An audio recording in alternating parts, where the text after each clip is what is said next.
When are you gonna drop Magnum on us, buddy? Not yet. Gotta tame the beast before you let it out of its cage.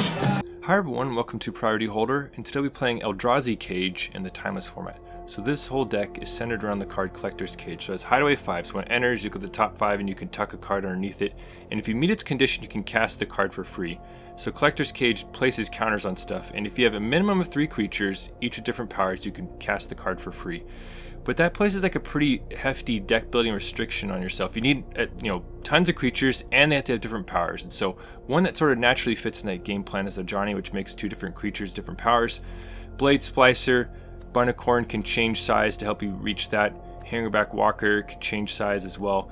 And you may be noticing a pattern. We don't have any 1-drops, and so it makes it a natural Chalice of the Void deck. So we can leverage that, obviously playing Chrome Mox to try and rush stuff out quicker. So we have a lot of MDFCs to power that up. And the whammies we're hoping to hit, mostly just for experiment's sake and just to try them out, but I have 2 of each Eldrazi Titan here, both Emrakuls, Ulamogs, and Kozileks that we currently have on Arena, as well as maybe some other juicy hits like Emeria's Call inside there. So let's open some cages. Keeping this hand off the strength of like turn 1 having 2 mana thanks to Chrome Mox. Was going to drop a Hangarback Walker, but we drew an amazing option right here with Chalice of the Void. So this hand went from like medium to like super strong. Chalice may just cause this opponent to fold right here. Chalice for 1, that is. It's very strong in the Timeless metagame, so especially when you can turn 1 it and get ahead of a lot of their stuff. So going to pass and presumably just play like a Blade Splicer on our next turn. Alright, so the opponent has a Chrome Mox, and they're going to stick a Sacrifice under it, now that it's a dead card thanks to Chalice. So don't love seeing that because the opponent's already finding ways around our Chalice and they're accelerating the mana despite our setback for them. So I'm going to slam a Blade Splicer and then pass. And okay, so the opponent missed a land drop, so that's a good sign. The magic number for them is 4, presuming that it's like a Spy Belcher deck they were facing. That's what gets either Belcher or Balustrade Spy into play. So we need to get busy getting them dead.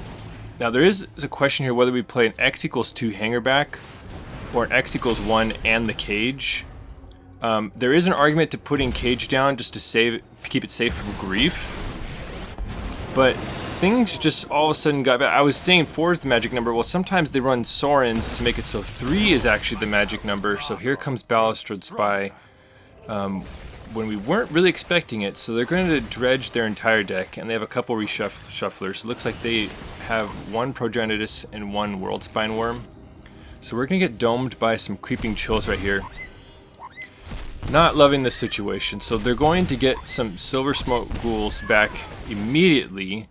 And they also have a handful of prized amalgams. It looks like 3 prized amalgams. So, not loving the situation.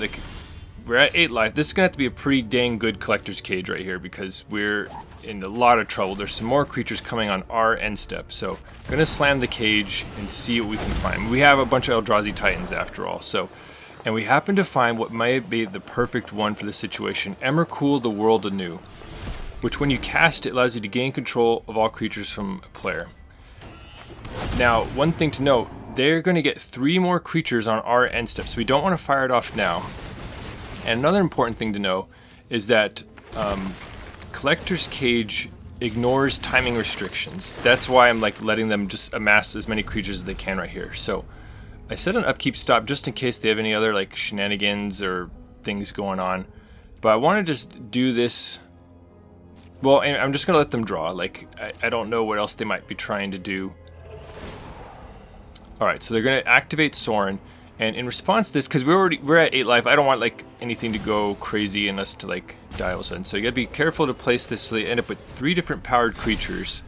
Then we're going to instant speed out an Emrakul, the World Anew, which with its cast trigger is going to allow us to steal all their creatures. And we're going to fizzle Sorin's ability as well. So what looked like a done game, we managed to snatch away from them. So that was just an awesome win right there. Uh-oh, turn 1 Leyline of Sanctity from the opponent.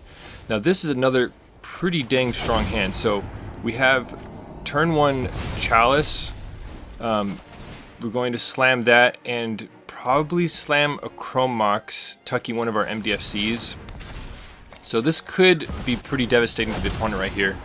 Once again, playing out the Chrome Mox in case they have Grief. Want to get as much mana as possible. So we could slam Ajani and Regal Bunnicorn next turn. Alright, I drew another Bunnicorn. So opponent is not doing anything at the moment. I'm going to bolt this in. Now, one thing to be careful for, you could see it was about to leave our colorless mana. The auto tapper's a little funky with Ugin's Labyrinth because it has an activated ability, so you have to sort of force it to use that mana a lot of times. So you just have to be careful. So we're pretty like massive Bunnicorn already. Alright, opponent has the Chrome Mox as well. Let's see what they can do. And here's another Sorin. So let's see what the opponent can muster up. Alright, they didn't, so with their one card left, they didn't actually have a vampire, so they're just putting a Sorin into play to take some heat off themselves. But we're just going to just keep spamming bunnies right here and just beat them down.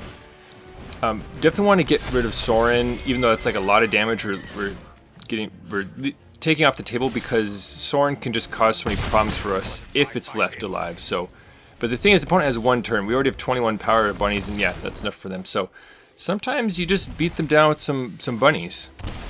Alright, opponent is going to bolt wave us, and as we take some damage to place, please Eldrazi Displacer the like button if you enjoy seeing crazy brews such as this one. So we have the Chalices, we don't have them on turn 1. Would have loved them on turn 1 considering the opponent is playing bolt wave. Like, obviously it's going to be good against them. So we have the Chalices. Is it on time? Alright, there's a Dark Ritual, not loving the situation. We have a Solitude, like that. We have a little bit working for us. Right? Another Bolt Wave into Buried Alive. So this is particularly bad. The opponent's going to put a bunch of Phoenixes into play. So there's not much we can do about this. Like, we could Solitude one of them away and only eat 6 damage. But this is us on the other side of the table. You know, the opponent went first, and we didn't have the turn 1 Chalice, and so you can lose just that quickly, you know. So we have the tools to battle their deck, but they managed to sprint out ahead of us. So we're gonna fall to 8, and like, yeah, didn't draw anything, so we're gonna pack up and move on. But that's how it goes sometimes. This hand looks pretty reasonable. The question, so it's another turn 1 Chalice hand, which is always really strong.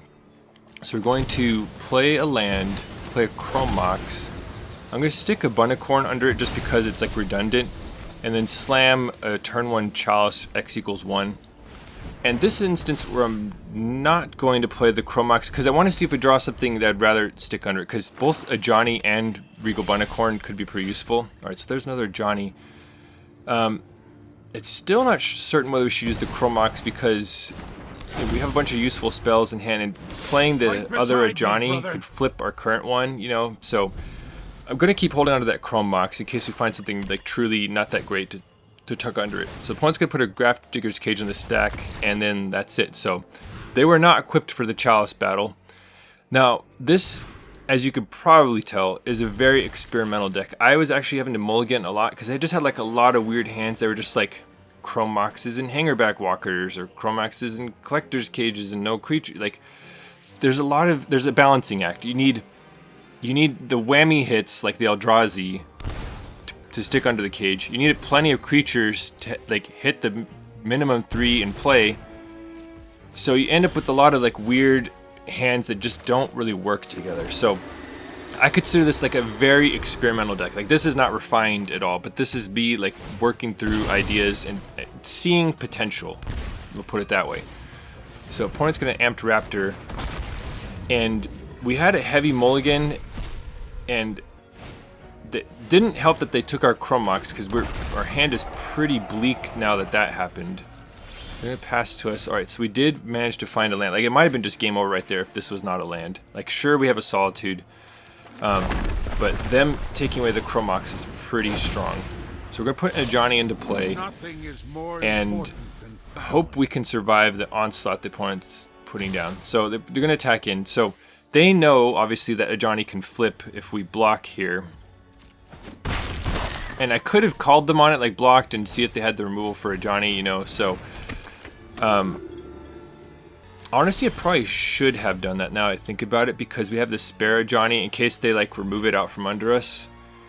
This is a little more resource intensive right here. So we're going to play an attempt to an Ajani flip right here. But it was already pretty telegraphed that they had removal. And so with the flip on the stack, they're going to just Galvanic Discharge. And so in hindsight, it would have been way better to just block and force them to do something about the Ajani flip on their turn, considering we have to spare Ajani. So I don't think I played that well right there. And considering how devastating Guide of Souls is, and they already have 3 energy, I'm going to Solitude it away right here. And I'm going to crash in. They have First Strikers, so we don't have any profitable blocks. Now Bunnicorn is currently outsizing the Raptors. Oh no, then they have their own Ajani. So we just happen to not only have a heavy mulligan, but like their hand disruption just like completely like neutered our hand, and so they were able to just start pulling ahead. So I'm holding on for dear life right here. So Static Prison is pretty tough because it takes away our like one actually good blocker. And there's an Ocelot Pride, which they're already almost at the City's Blessing. And I'm just going to pack it in because if we block a cat, like to save some damage, they flip a Johnny, and it was already a little bit too far gone at that point. So opponent has turn 1 Leyline of Resonance. We actually have something to tuck under Ugin's Labyrinth here, but not really good follow-up. Eventually we'll be able to start emptying out our hand. Now this is one of the deck building problems I was trying to solve with this, and that's why there's some Hangarback Walkers in here, is to like make some better use of the Ugin's Labyrinth mana, because if all of our spells are just white spells. Anyway, so there's just like a lot of weird things going on. Like we have the Eldrazi Titans, which makes it somewhat appealing for Ugin's Labyrinth, but if you're going to Ugin's Labyrinth, then you might as well have some stuff you can turbo out. So obviously Chalice is the best thing, but Hangarback Walker is like okay. And alright, so the opponent's going to turn inside out. This is actually going to still just trade with our creature, but it's going to produce 2 new ones. But like talking about our own deck, like Hangarback Walker I like because it's a scalable creature, so it can help you hit the requirements for Collector's Cage. It dies into more creatures, and it plays well with the counters theme, so like it has a lot of good things going for it. But it also is not tuckable under Chrome Mox, so there's some tensions there. So we flipped an Ajani. Opponent got some creatures. Going to bolt this land in. As scary as that is against red, it seems worth it to try and flood the board. And you can see the auto tapper is about to screw us over right there. So once again, you gotta be very careful, like budgeting out your colored mana, because the auto tapper will not always see things the same way as you. I'm anticipating having to chump block, so I'm not putting a Bunnicorn out there because I consider that a higher priority. Like I'd much rather chump with the Hangarback Walker and get like a creature out of it. Just because our life total is at 7, we need to be very, very cautious. Now the opponent, we haven't seen a ton now, but they seem to be more like a combat trick deck. Yeah, so there's a Felonious Rage rather than like a burn deck. And they have like a cool little thing going on. So with the Leyline of Resonances, they get these copied effects, which let them keep basically producing more and more creatures, like either like tokens or like manifesting off the top of their deck. So I sort of like what they have going on. It's pretty interesting. Now we did draw a Chalice, which should hopefully be the nail in the coffin. Like they've basically played all 1 mana spells right here. So if we can sneak this in, this might be lights out for them, especially considering that the Bunnicorns are there. And going to just pass. Going to keep the Razorgrass Ambush just in case. And yeah, it turns out the Chalice is lights out for them. So we're moving on.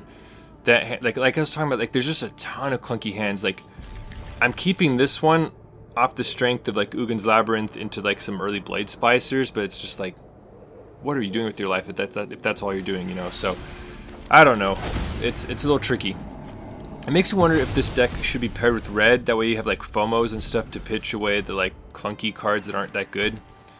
So like that's entirely possible. We did draw a cage though, which all of a sudden makes this hand look way better. So we're gonna slam a Blade Splicer and see what else is going on. So we've seen some MDFC, so this could be Spy Belcher. Alright, opponent's gonna fire off a Dark Ritual. Don't love to see that. And there's Sorin. Also don't love to see that. Let's see if they have... There's the Spy. Okay, we're facing a ton of these Spy Belcher decks. Alright, so they're going to dump their whole library. And we're doing this song and dance again. Now this one, we only have 2 creatures in play. We have like a decent amount of mana to play with, but we can't like... Unless we draw something super cheap here. Anyway, I ended up packing it because And they ended up having the remanage. So they had the full kill right there because they're going to bring back Thassa's Oracle and just kill us. So we weren't even going to have the chance. But I don't think we had a chance anyway because we didn't have a cheap enough creature to play and then cage, you know, to try and steal a win there. But you can see how close the margins are in these games though. Alright, red-white land. It is an artifact land, which is different, but I'm going to turn 2 Chalice for 1 and hopefully set the opponent back drastically. Okay, so they were keeping the hand off the strength of their 1-drops because we could see them pitch a card on their end step since they have too many cards in hand. So we're going to slam a Blade Splicer and see if we can go the distance with some Golem beatdowns. Alright, so it does appear like there's some sort of energy variant. We see an Ajani hit the graveyard over there. So they must have had a pretty stacked 1-drop hand, like Ocelot Prides and stuff like that. But unfortunately for them, kept a tap land, and then we slammed a Chalice, you know. So we have to see if the opponent finds... Alright, so they did find a mana source. Oh, there's Amped Raptor. So that could dig them out of this real quick if they manage to spike another 2-mana spell. There's an Ajani. Okay, so the opponent is starting to claw their way out of this, and they already have the requisite red permanent for Ajani. So what was feeling pretty good is not feeling as good. Now, we have a Solitude to answer Ajani, but that would require pitching away our Collector's Cage. I'm going to slam the cage here off the strength of hitting like an Eldrazi Titan, but this is like a pretty poor selection right here. I'm actually just going to stick another cage under it just to try and re-roll into something better once we cast the new cage. So, alright, it's sheltered by ghosts. They're going to gobble up the Collector's Cage. Alright, so they're basically forcing us to activate it here. So, going to stick it on the Golem just to have diversify our threats. And we're going to put a new cage in as the first one gets gobbled up by the other person. So, going to take Solitude there. Like, the others were like reasonable threats, but it seems like having more interaction is useful considering the opponent has like a Ajani and stuff. So, I'm going to place the counter on Bunnicorn, play the Solitude for free, and then eat the Amped Raptor. We have enough to pay for the ward right here. And what that'll do is put another cage into play and give us another chance at it. And we just keep missing in all these cages. Like, Ajani is not the worst thing, but you really want to see like a Titan in there. But we're feeling a lot better now that we have Pitchcast Solitude up. So we're going to crash in for 12 damage. And the opponent is going to attempt to block, flip Ajani, you know, like that whole drill. We're going to deny them that with the Pitchcast Solitude and just take care of Ajani right here. And the opponent is just miles behind here. They got by Chalice, and then we managed to sort of dash ahead with a bunch of Collector's Cages putting out stuff. So let's see if the opponent's going to keep fighting. Alright, so there's another Ajani. But the thing is, we have just like an absolutely massive army right here. Plus, like, even once the cages are quote-unquote like expended, like you've cast the Hideaway card, like they can still just keep placing counters, which is like really tough for combat, you know. So as we activate cage here, let me know in the comments, what would you stick under your Collector's Cage? Like an Eldrazi Titan, Monkey's Cage, Scornful Egotist? Let me know. And I'm figuring out where to place the counters here and putting out the Ajani, and like the opponent is just in absolute major trouble right here. Like, sure, they can flip Ajani, sure, they're not dead, but they're gonna need something like really crazy right here to survive this. So, and I was thinking about it, I'm like, you know, I'm actually gonna Chalice for 0, and the off chance they are running Chrome Mox is also just to like just to prevent any sort of crazy things from happening. So the opponent's gonna slam an Unstable Amulet. They're fighting the good fight, but it's pretty bleak. So Ajani is going to get to direct some damage to something. They're just going to take down a Blade Splicer, though, and yeah, that's it. On to the next one. That's another awkward hand. You could see that we had 2 Eldrazi Titans and no Labyrinth. Here's another sort of weird hand. Like, we have 2 Eldrazi Titans and no Labyrinth again. So that's something I've not solved by any means, is how many Eldrazi Titans to put in here. Like, I'm running 6 currently, 2 of each of like the variants of Ulamog, Kozilek, and Emrakul that we have on Arena. Mostly just for fun and for variety's sake. Obviously, to make it more competitive, you'd want to drill down onto like the best Titans, the ones you want to like consistently hit. That way, it's not such a like a random experience every single time. Yeah, we are like miles behind already on turn 2. We are just getting absolutely slapped by Guide of Souls. We have the Chalice, but it feels almost like too little too late. Like they've already have such a commanding board presence. Like they could just slam another Amped Raptor or an Ajani right here, and then we're like still in like a ton of trouble. Golem Bombardment is also very bad. So we're going to eat some damage, and we have to note that they have at minimum 3 points of burn already locked up thanks to Bombardment. So what can we do right here? So we can slam an Ajani to put a bunch of stuff into play, and it just feels like we're just like slightly too slow. Like just being on the draw against this kind of start is a little tough. So that's another thing, is like this deck doesn't have very good like cleanup outside of Solitude, and yeah, with the Bombardment Ajani, we're gonna move on. So that was like a triple Hangarback hand. You could see like this deck has like a ton of mulligans because there's just so many awkward hands. So we have the Labyrinth, but nothing to tuck under it for the turn 1 Chalice for X = 1. So this is a mulligan to 5, so I have to get rid of 2 cards. I'm going to stick Emeria's Call and the Virtue under there. So opponent's opening with Once Upon a Time, and they actually whiffed. So that's at least one good thing for us. And the opponent also had a heavy mulligan, so they're going to play their Jack-o'-lantern, and it's obviously not what they're hoping to open with. But it seems like we actually have a chance in this one. We'll have to see if the cage can do some work right here. Alright, so they're just going to crack the Jack-o'-lantern. I'm assuming they're trying to find mana sources right here. Let's see. Alright, so they missed a land drop. Well, I'm going to put Chalice into play because Dark Ritual is still their like best means of like stealing like this game. And yeah, that the opponent has seen enough at that point. So a lot of weird games, you know, they're either over on like turn 1 or turn 2, that end up being like weird sort of grind fests at times, you know. So going to turn 1 Chalice for 1, gonna tuck Solitude. Like if I saw a Lurrus Companion, I probably wouldn't do that, but the fact they don't have a companion makes you wonder if it's a combo deck, you know, which means it's way safer to stick Solitude into there. Alright, so they're gonna grief us. Could be Scam, could still be a Spy Belcher. Alright, they're going to take Bunnicorn and play a tap land. Alright, Ajani was an amazing draw right there, because we had nothing going on. Like, we could play Collector's Cage and just sit there twiddling our thumbs with no creatures in play. So, going to put this into play. Now, one thing to consider is making this deck white-black, because then you also have Orcish Bowmasters, which produces 2 creatures, and one of them, you know, the Orc army that naturally changes size to work with Collector's Cage, you know. And then maybe you could ditch the Chalices and put some hand disruption in there, you know. So like there's some options for the strategy, but it does seem to be like somewhat viable. Maybe like, I don't know, tier 3, tier 2 hopeful, you know. Because we're going to attack it, I'm going to place the counter and attack. Now we do have an Ulamog under Collector's Cage, which could be pretty dang nice if we're able to achieve it. Alright, opponent hard casting Silver Smoke Ghoul. I mean, that's how you know they're on hard times over there. I'm hoping that our Chalice is causing them a lot of trouble. So we actually have an interesting decision right here. The classic play is to like what a beautiful day, brother. Flip Ajani with this move right here. But part of me wants to get that Ulamog into play, and that requires us having 3 creatures of different powers. And if we flip it and make a token, 2 of them will have the same power. So I'm not flipping Ajani here. That way we can get the Ulamog into play.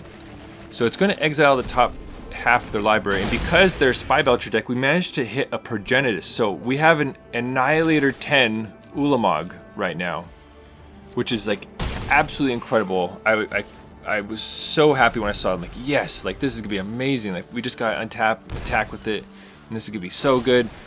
But the opponent had the perfect MDFC to take it down. They had the Fel, the Profane. So it's going to take a couple of their lands on the way out anyway. But the opponent got a big moral victory right there on denying us our Annihilator 10. But we at least got there. So you could see like this deck can do like some pretty awesome stuff like that.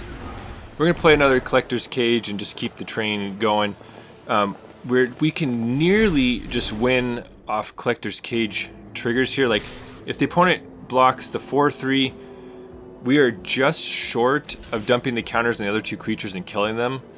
It's still probably worth it to just let them trade up, and yeah, that ends up seeing enough right there. Well, that was pretty fun, and it seemed to sort of work out despite a lot of clunky pieces showing up at times that don't really work well together. I mean, it could just be off the strength of being able to like turn one a Chalice and play any sort of threat afterwards. Maybe that's good enough in Timeless at the moment, but it does seem like there's still something to this strategy of like playing multi creatures and having like the whammy of Cage to possibly steal games. So I'm not certain which Eldrazi are best. Like, it does seem like Ulamog the Ceaseless Hunger is like a really good one that's good against aggro and against combo, because you can eat some lands or eat some creatures, and it closes the game pretty quickly and is hard to deal with. We could see that Emrakul the World Anew is pretty dang strong at certain matchups, but it doesn't, basically nothing against like combo decks, you know, whereas maybe Emrakul the Promise End's better, you know. So you could see why like I had a hard time deciding and just putting them all in. Like, but I think if you were to get serious about this deck, you would want to pin down the best like ones to put inside there.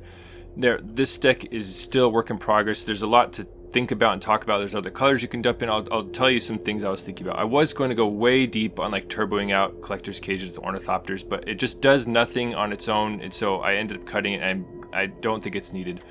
Was thinking about stuff like Board the Weatherlight or Oswald Fiddlebender to help find the cages more consistently, but I think it's better if it's like a functional mid-range deck that can spike a crazy cage thing. I don't think you need to go all in on hunting for cages because there's already so many moving parts. I don't think you should do that. I was thinking about Luminarch Aspirant as sort of like counter synergy and variable power stuff, but it dies to Orcish Bowmasters, and I didn't really think it fit in the end. Now, I was going deep for a while on like the whole Ugin's Labyrinth thing, including like Hangarback Walkers, maybe like Surginder to like have like things you can turbo out, but I don't know if that's quite the right direction to go in. One to consider is Adeline Resplendent Cathar, which is good at producing multiple creatures and has variable power itself, so this is one thing that could fit into the plan. In white, we don't have any like great ways of setting up the Collector's Cage. Like, the closest I can find is the Airminder or Gondor, but if you could find any like pseudo brainstorm effects, like obviously blue has those kind of things attached to creatures, then maybe you can set up your cages, you know, but it's just a little tricky having enough creatures and creatures that possibly do that, you know, so I'm not sure about that. Siege Veteran's sort of like Luminarch Aspirant. Delivery Moogle's one that we have that can search up the cage, but it's like a 4-mana card, so didn't really feel like that's quite what we wanted to be doing. Now, Devour of Destiny is something that should be considered. Maybe this is exactly what the deck needs, like to move off the Titans and move into Devourers, because it's still a reasonable hit off a cage, and it helps with its sort of like pseudo Once Upon a Time thing going on. It can help like really fix some of those really awkward hands that you kept seeing, like mulligan like crazy.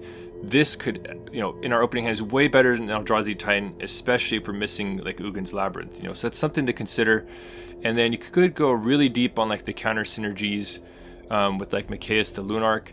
It's a variable power creature itself that can dump counters and like go wide, you know, so like, but it's also not a good hit off cage. So anyway, there's a lot of things going on, but I think there's some potential. But yeah, that's the deck. Thanks for watching the video. I hope you enjoyed it. And if you want to see even more nonsense, please consider subscribing. And if you're already subscribed, thank you for your support. Your engagement with the channel helps me know what the people want. Thank you.